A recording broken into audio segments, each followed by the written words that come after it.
నేను ఏ రోజు కూడా పార్టీ తల వంచుకునే పని చేయనన్నా. ఇలా పార్టీ కోసం పనిచేస్తాం మేమందరం కూడా. ప్రతి భారతీయ జనతా పార్టీ కార్యకర్త జై శ్రీరామ్, భారత్ మాతాకి జై అని నేను భారతీయ జనతా పార్టీ కార్యకర్తలని చెప్పి తలెత్తుకొని సగర్వంగా తలెత్తుకునే విధంగా పనిచేస్తుంది తప్ప పార్టీకి తల వంచే పని చేయనన్నా.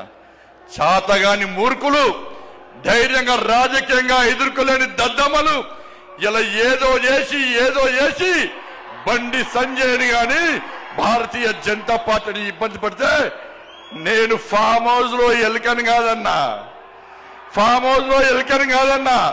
నేను నా అయ్య పేరు చెప్పి రాజకీయాలు రాలేదన్నా, నా తాత పేరు చెప్పి రాజకీయాలు రాలేదన్నా, ఏదో జెండా పెట్టి ఎత్తే రాలేదన్నా.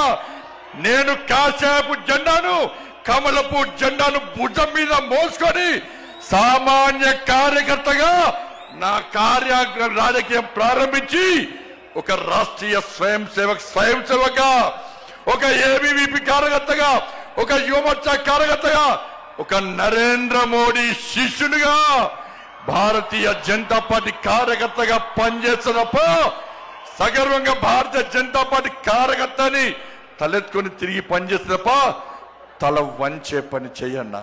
నన్ను నమ్మండి అన్నా, తప్పుడు ప్రచారం నమ్మకండి అన్నా. మా ఎంబడి ఉండండి, ఇక వదిలిపెట్టే ప్రసక్తే లేదు.